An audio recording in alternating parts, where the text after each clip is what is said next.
Ecclesiastes chapter 2 and verse 14.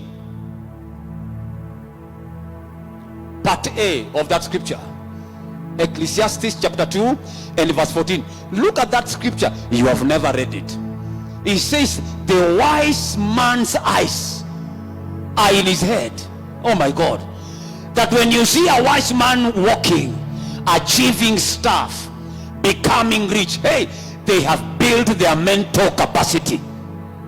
The eyes of a wise man are in his head. That means wisdom will trigger mental capacity. Praise the living God. Proverbs 23 and verse number 7, very popular scripture. It says, as a man thinks, so is he. That means you can never grow beyond the mental capacity you generate. As you sit where you are seated, you are a sum total of your thoughts. Praise the living God. I'm saying praise the living God.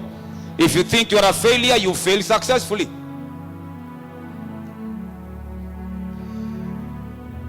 If you think you cannot make it in life, you don't make it in life. Mental capacity is key. Why is it key? Number one, because, listen, mental capacity is key because number one is that if you win the battle of the mind, you have won the war. Your greatest battleground is in the mind world. Not in your office, not in your marriage, not in Tasha. No, your greatest battleground is within your mind. So if you lose the battle of your mind, you have lost the war. If you win the battle of your mind, you have won the war. Because everything the devil begins to bring to you, he brings it from your mind, within your mind. So he'll whisper, you cannot make it. Even when Bishop has declared this morning, a church of millionaires, there's some ameongea lakini Bishop ajui vile hata sasa nimefuliza. No. And the devil whispers negative things in your mind.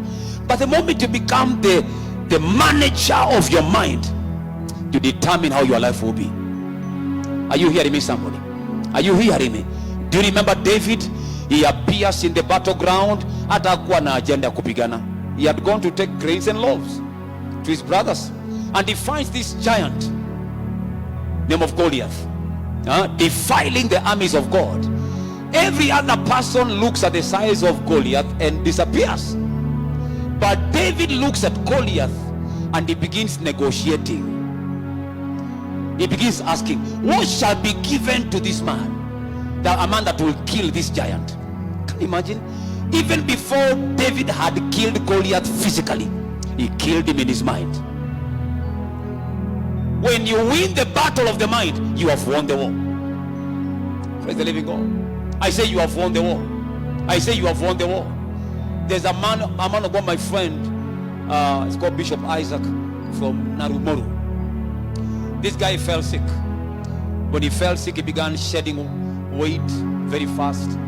At some point, he was tested and they couldn't know what was wrong with him. Eventually, they realized he has cancer, stage 4. I can't recall what cancer it was.